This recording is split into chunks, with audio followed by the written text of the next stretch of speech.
நேற்று திரு எடப்பாடி பழனிசாமி அவர்களுடைய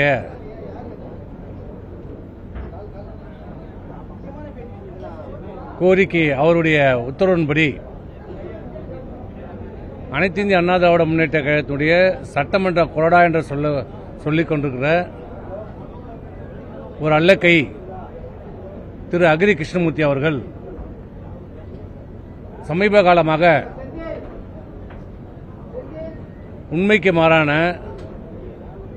தவறான தகவல்களை, பொய்யான தகவல்களை திட்டமிட்டு இன்றைக்கு பரப்பிக் கொண்டு வருகிறார். கடந்த சட்டமன்ற தேர்தலில் தேர்தல் முடிவிற்கு பிறகு 4ஆம் தேதி தேர்தல் முடிவிற்கு பிறகு ஏற்பட்ட பல்வேறு அரசியல் நிகழ்வுகள் உங்கள் அனைவருக்கும் தெரியும். அனைத்து மக்களுக்கும் நன்கு அறிவார்கள், ஊடகங்களும் நன்கு அறியும். என்ன நடந்தது என்பது உங்கள் அனைவருக்கும் தெரியும். ஆனால் ஏதோ புதிதாக இவர் கண்டுபிடித்தது போல இன்றைக்கு ஒரு பேட்டி அளித்திருக்கிறார். அதிலே அனைத்து இந்திய அண்ணா திராவிட முன்னேற்ற கழகம் இந்த நடந்து முடிந்த சட்டமன்ற தேர்தலில் 53 இடங்களிலே வெற்றி பெற்றது. மாண்புமிகு அம்மா அவர்கள் மறைவிற்கு பிறகு இந்த ஆட்சியை ஒப்படைத்துட்டு போனார். சட்டமன்ற உறுப்பினரால் தேர்வு செய்யப்பட்டார், முதலமைச்சராக தேர்வு செய்யப்பட்டார், மக்களால் இல்ல. 21 ஆட்சியை இழந்து எதிர்க்கட்சி தலைவராக இருந்தார். இன்றைக்கு 26 எதிர்க்கட்சி அந்தஸ்தையும் இழந்து இன்றைக்கு 47 இடங்களிலே வெற்றி பெற்றிருக்கிறது. இன்று வரை அவர் முதலமைச்சராக பொறுப்பேற்று கழகத்தினுடைய எங்களை போன்ற முன்னணி தலைவர்களாலும் கழக உறுப்பினர்களாலும் அன்றைய தேவைக்கு, அன்றைய சூழ்நிலைக்கு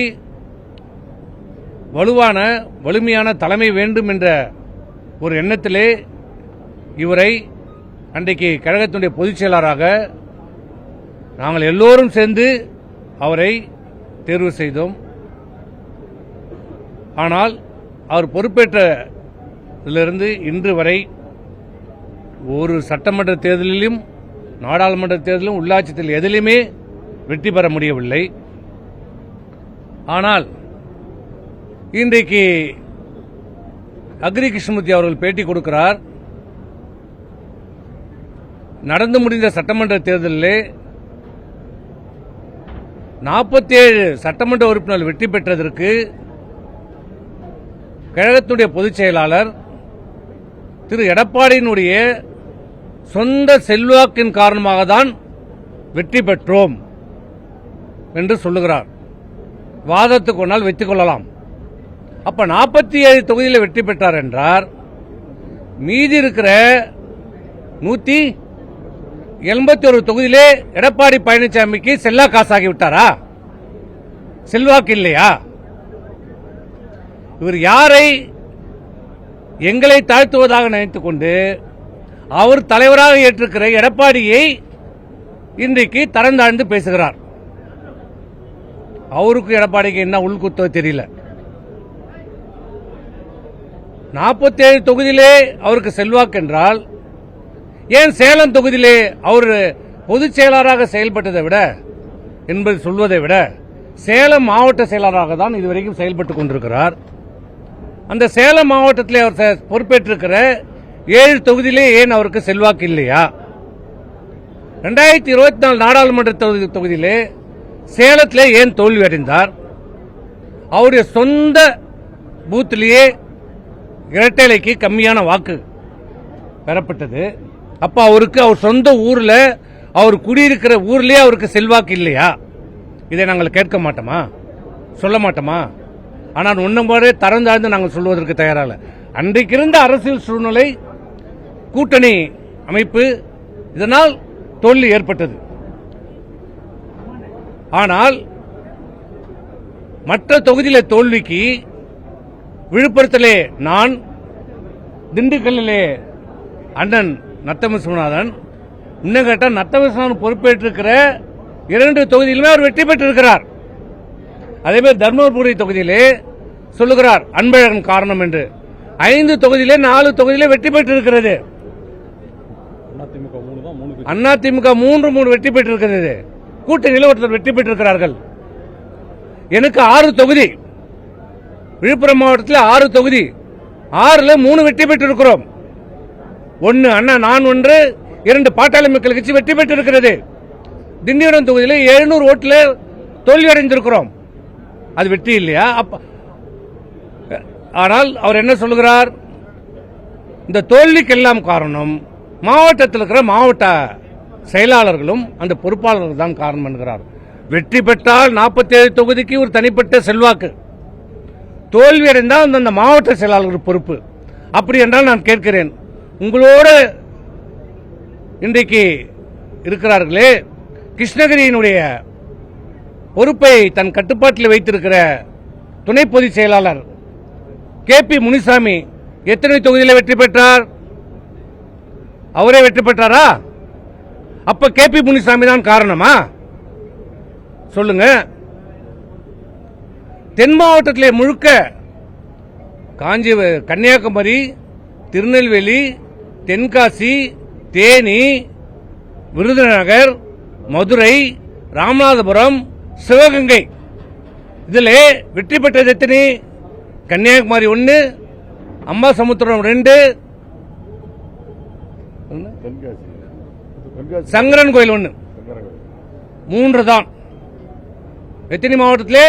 கன்னியாகுமரி, திருநெல்வேலி, விருதுநகர், தேனி, மதுரை, சிவகங்கை, ராமநாதபுரம் 7 மாவட்டத்திலே வெற்றி பெற்ற தொகுதிகள் 3. அப்ப அங்க செல்வாக்கு இல்லையா? தென் மாவட்டத்திலே செல்வாக்கு இல்லையா? அதே போன்று சென்னை, காஞ்சிபுரம், திருவள்ளூர் 37 தொகுதிகள், மொத்தம் 37 வெற்றி பெற்றது 2 தொகுதி, மதுராந்தகம், செய்யூர் தொகுதி. மீதி 35 தொகுதியிலே தோல்வி அடைந்திருக்கிறது. திருத்தணி அரி 3. சென்னையிலே சுத்தமா தொடை தெரியப்பட்டிருக்கிறது. அப்ப அந்த தோல்விக்கு யார் காரணம்? டெல்டா மாவட்டம், திருச்சி, புதுக்கோட்டை, தஞ்சாவூர், நாகப்பட்டினம், மயிலாடுதுறை, கரூர், இதுல எத்தனை ஜெயிச்சீங்க? OS மணி ஜெயிச்சிருக்கிறார், காமராஜர் ஜெயிச்சிருக்கிறார், இதுல காமராஜர் இன்னொரு காமராஜர் ஜெயிச்சிருக்கிறார், புதுக்கோட்டையில் விஜயபாஸ்கர் ஜெயிச்சிருக்கிறார், கரூர்ல MR விஜயபாஸ்கர் ஜெயிச்சிருக்கிறார். 4 தான்.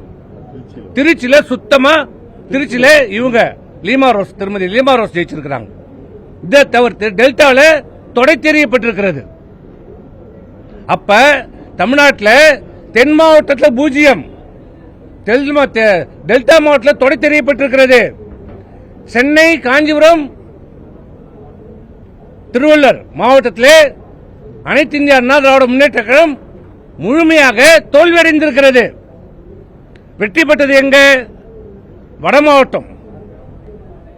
மாவட்டத்திலே 34 தொகுதிகளை வெற்றி பெற்றிருக்கிறது. வட மாவட்டத்தில் எது? கடலூர், அரியலூர், விழுப்புரம், கள்ளக்குறிச்சி, திருவண்ணாமலை, வெள்ளூர், கிருஷ்ணகிரி. இதுதான். இது என்ன காரணம்? பாட்டாளி மக்கள் கட்சி கூட்டணியில் இருக்கிறது. அந்த கூட்டணியால் 34 தொகுதியில் வெற்றி பெற்றிருக்கிறோம்.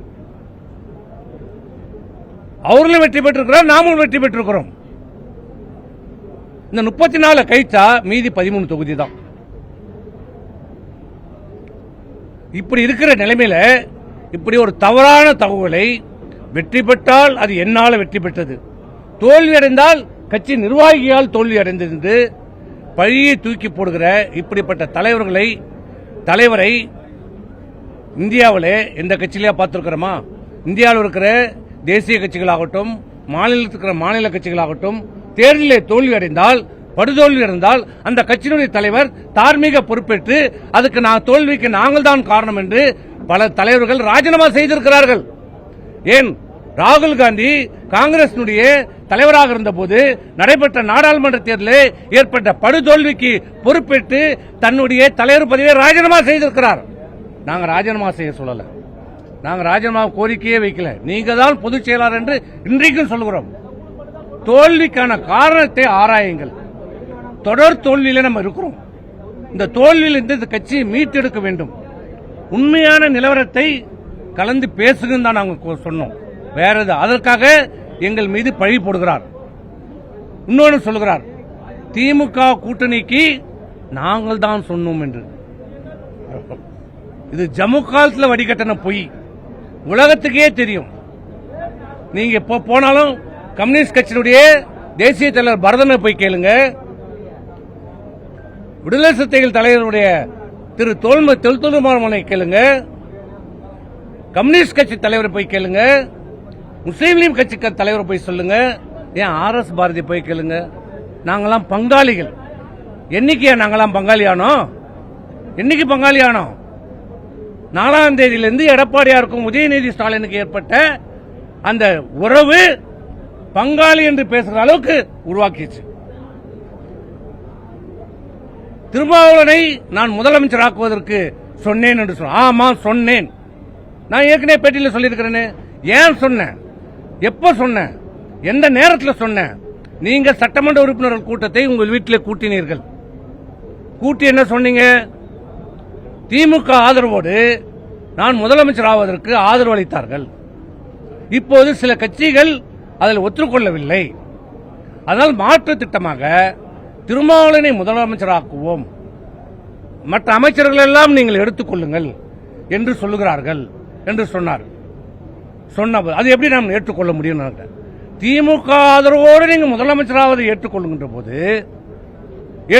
போது ஏன் திருமாவளவனை முதலமைச்சராக்கிவிட்டு நீங்கள் மீதி இருக்கிற 30 அமைச்சர்களையும் அதிமுக ஆக்குவதில் என்ன தவறு என்று சொன்னேன்.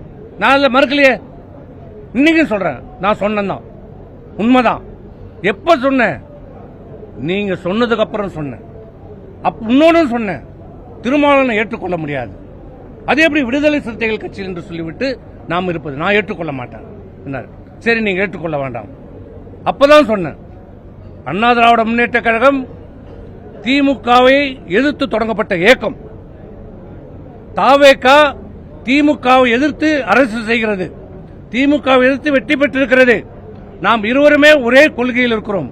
ஏன் தாவேகாவை நாம் ஆதரிக்க கூடாது என்று சொன்னேன். எந்த மாற்று கருத்தும் இல்ல.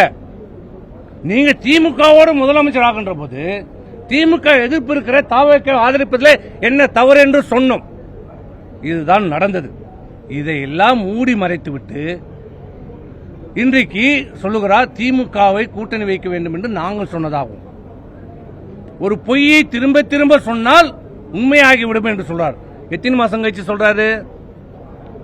அதுவும் அவரே சொல்ல மாட்டார், சொல்லி கொடுக்கிறார். அந்த பேட்டி கொடுக்கும் போதே போன் வருது, நீங்க எல்லாம் பார்த்திருப்பீங்களே. அண்ணே அண்ணே அண்ணே அவர் சொல்றார், இப்படி பேசு அப்படி பேசு, இல்ல சார் இதை சொல்லு அதை சொல்லு, இல்ல லைவ்ல வேற போடுங்கன்னு உங்ககிட்ட கேட்கறாங்க. ஏன் அதை நீங்களே வந்து சொல்லுங்க, ஏன் தயங்குறீங்க? சொல்லுங்க. நான் தான் அன்னைக்கே சொன்னேன்ல, இந்த பிரச்சனை ஏற்பட்ட போது என்ன சொன்னேன்? திமுகவோட கூட்டணி நீங்க வைக்கவில்லை என்பதை உங்கள் மனசாட்சிக்கு விரோதம் இல்லாம வாங்க, நான் சத்தியம் பண்றேன், நீங்க சத்தியம் பண்ண. இன்னி வரைக்கும் ஏன் பதில் சொல்லல? ஏன் சொல்லல?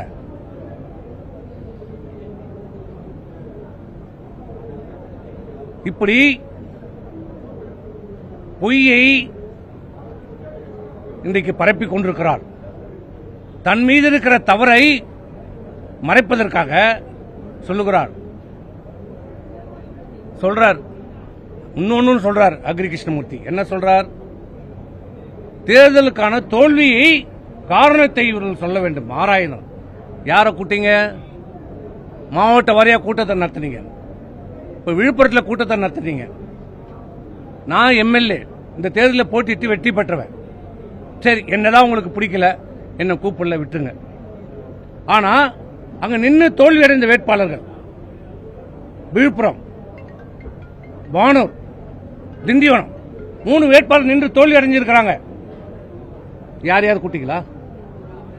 3 பேரும் கூப்பிடல. அந்த தேர்தலில் பணியாற்றிய 22 ஒன்றிய செயலாளர்ல 18 ஒன்றிய செயலாளர் நீங்க கூப்பிடல. இருக்கிற அணி செயலாளர்கள் யாரையுமே நீங்க கூப்பிடல. இருக்கிற பொதுக்குழு யாரும் கூப்பிடல.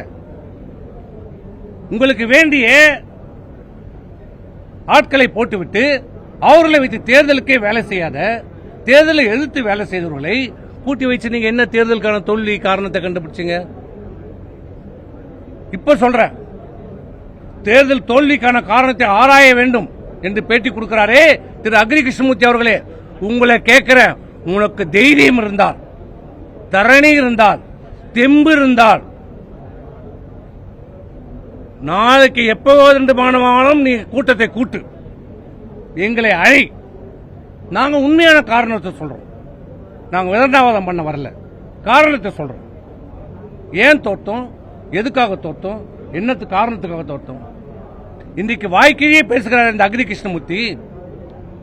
தோல்வி அடைந்து விட்டது காரணம் இந்த மாவட்ட செயலாளர். நான் கேட்கிறேன், திரு எடப்பாடி பழனிசாமி பொறுப்பேற்ற பிறகு, முதலமைச்சராக பொறுப்பேற்று, பொதுச் செயலாளராக பொறுப்பேற்று நடைபெற்ற 19 நாடாளுமன்ற தேர்தல், 21 சட்டமன்ற தேர்தல், அதுக்கு பிறகு இந்த உள்ளாட்சி தேர்தல், 24 நாடாளுமன்ற தேர்தல், அதுக்கு இடையில நடைபெற்ற இடைத்தேர்தல், 26 நாடாளுமன்றத்தில் எதற்காவது ஒரு பைசா இந்த விழுப்புரம் மாவட்டத்திற்கு கொடுத்திருக்கிறாரா? அப்புறம் எப்படி நீங்க எங்களை குற்றம் சாட்ட முடியும்? ஆமா, எந்த தேர்தலுக்காக இதை கொடுத்திருக்கிறாரா? அப்புறம் எப்படி நீங்க எங்களை குற்றம் சாட்ட முடியும்? வெற்றி பெற்றால் தன்னால் வெற்றி, தோல்வி அடைந்தால் மற்றவர்கள். வெற்றி தோல்வி இது எல்லோருக்கும் சமம். தோல்வியில் நாங்களும் ஒத்துக்கிறோம். இல்ல எங்களுடைய பங்கு, எல்லாருடைய பங்கும் இருக்கிறது. நாங்க ஏத்துக்கிறோம், ஒத்துக்கிறோம், ஆரம்பத்திலிருந்து சொல்றோம். இதுல எல்லாருடைய பங்கும் இருக்கிறது. அதுதான் நம்ம ஆராய்ந்து இந்த இயக்கத்தை வலுப்படுத்தணும், அதிமுக வலுப்பெறணும். இன்னொன்னு சொல்லுகிறார், டிடிவியை நாங்கள் தான் மறுத்தோம் என்று. இது அவருக்கும் தெரியும், டிடிவிக்கும் தெரியும். 2020 சட்டமன்ற தேர்தலில் 10 சீட்டு கேட்டார், அப்புறம் 5 சீட்டு கேட்டார், அடுத்து வாரிய தலைவராக கொடுங்கள் என்று கேட்டார். எதற்குமே ஒற்றுக்கொள்ளாததால் அன்னைக்கு 43 தொகுதியில் தோற்றோம். தேமுதிகவை கூட்டணியிலே திட்டமிட்டே வெளியேற்றப்பட்டது. இப்படி முறையாக கூட்டணி அமைக்காதது, பிரிந்தவர்களை ஒன்று சேர்க்காதது, இது ஒரு தோல்விக்கான மிகப்பெரிய காரணம். இது எல்லாம் உண்மையான காரணத்தை ஆராயாமல் ஒரு காழ்ப்புணர்ச்சியின் காரணமாக எங்கள் மீது வீண் பழி போடுவதை நிறுத்திக் கொள்ளுங்கள். இதுதான் எங்களால் சொல்ல முடியும். இப்படி இந்த எடுபடுகளை விட்டு பேச வைப்பதை நிறுத்திக் கொள்ள வேண்டும் என்று நாங்கள் கேட்டுக்கொள்வோம். நாங்கள் சொன்ன அறிக்கை ஒரு நிமிஷம் நாங்கள் சொன்னது ஒரு குற்றச்சாட்டே இல்லை. நாங்கள் சொன்னது கட்சியை ஒற்றுமை போடணும், எல்லாத்தையும் ஒருங்கிணைக்கணும், பலப்படுத்தணும். வருகின்ற தேர்தல் கட்சி ஒருங்கிணைச்சு எல்லாத்தையும் வெளியே போனவங்களை கூட கூப்பிட்டு ஒருங்கிணைக்கணும்னு சொல்கிறோம். இதுதான் எங்களுடைய அறிக்கையுடைய சாராம்சம். ஆனால் இவங்க என்ன பண்ணுறது, அவருடைய கைத்தேடியாக செயல்பட்டு கொண்டு இருக்கிறத ஏவி விட்டார். நான் அக்ரி கிருஷ்ணமூர்த்தி எங்களுடைய நோக்கம் இல்லை, அவர் ஒரு பொருட்டே அல்ல. அவர் அம்பு எய்தவரைத்தான் சொல்ல வேண்டும். அவர் அங்கிருந்து அக்ரி கிருஷ்ணமூர்த்தி போல சொல்லி விட்டுட்டு அவர் எல்லார் மேலேயும் பாய விடுறாரு. அது மேலே நான் அக்ரி கிருஷ்ணமூர்த்தி மேலே தனிப்பட்ட முறை சொல்கிறேன்.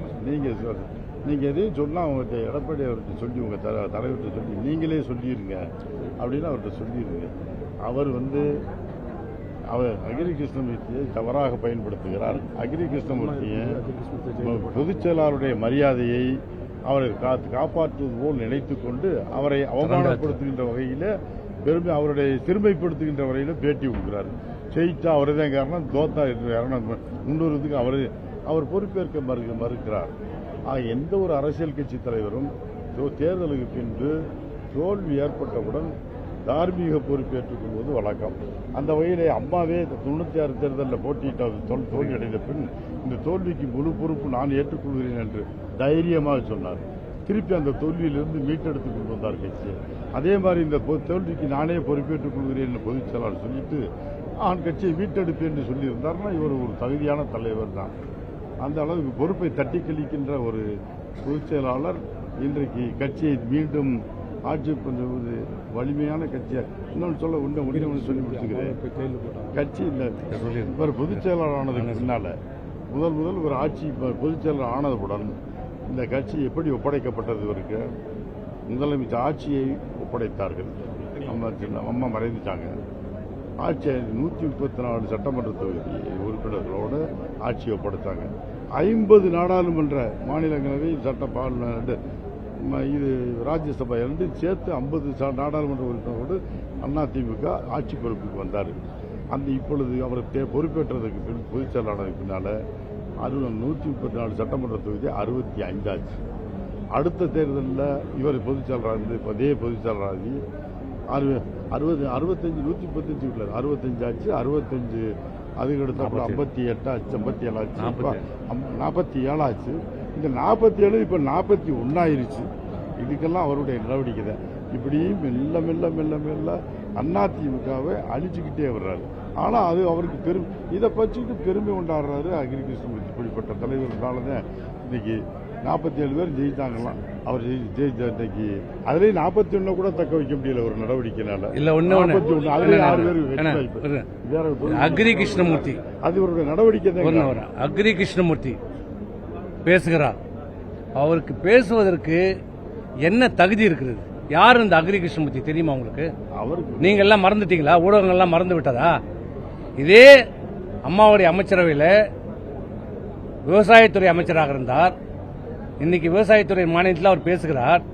இந்த விவசாயத்துறை அமைச்சராக இருக்கின்ற போது தன் கீழ் பணியாற்றிய ஒருவரை தற்கொலைக்கு தூண்டியதாக இவர் மீது வழக்கு பதிவு செய்யப்பட்டு அம்மா அவர்கள் இவரை அமைச்சரவையிலிருந்து நீக்கியது மட்டுமல்ல, அம்மா அவர்களே தன்னுடைய அமைச்சரை சிறையிலே அடைத்தார்கள்.